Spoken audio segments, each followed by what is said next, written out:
अरे गीतवा ये बबीतो ये झिझिया गावे चले के चलो सर जल्दी चलो सर ये। अरे रुक ना रे तनी साड़ी वड़ी पहन लेवे दे, कजरा लगा देवे दे, आ लिपस्टिक तनी लगा लेवे दे। बाक छोड़ी तू तो खाली लिपस्टिक में रहबे हो, बड़का टोला के छोटका टोला के चमट टोली के वही टोली के तेलिया टोली के सब छोड़ से चल गेल तो नहीं कब चलबो सर ये। चलो सर चलो सर चलो सर चलो सर।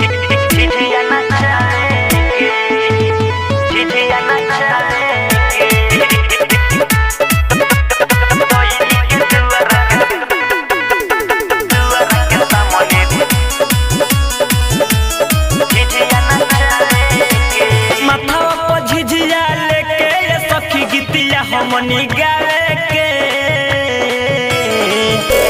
माथावा पर झिझिया लेके सखी गीतिया हमनी गावे के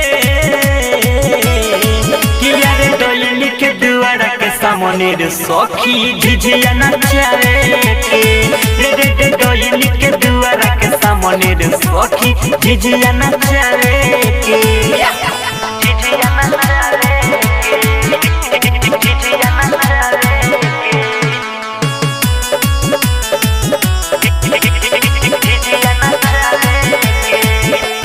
झिझिया से गिरे नहीं देहया जुटिया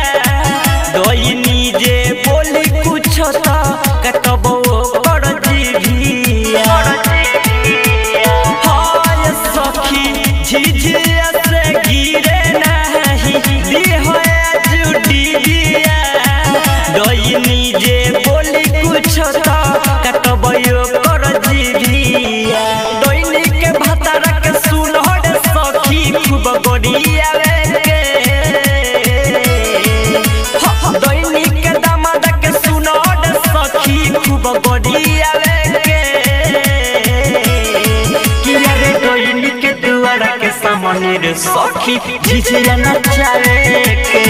रे रे दोइनी के दुआरा के सामने रे सखी झिझिया नचावे के सुनो झिझिया नचावे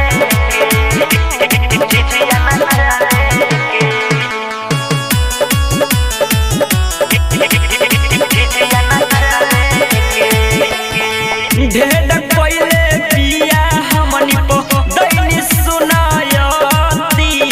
छोड़ब नाही सुना हमनी पड़ब दूर गती ढेर हमनी पो पहले पिया दैनी सुनायती छोड़ब न हमनी आज पड़ब दूर गती बाबू साहेब झिझिया के डिबिया में तेल डलवावे के जमा शिव होड़िया से झिझिया के डिबिया में तेल डलवावे के किया रे डोइनी के दुआरा के सामने रे सखी झिझिया नचावे के रे रे डोइनी के दुआरा के सामने रे सखी झिझिया नचावे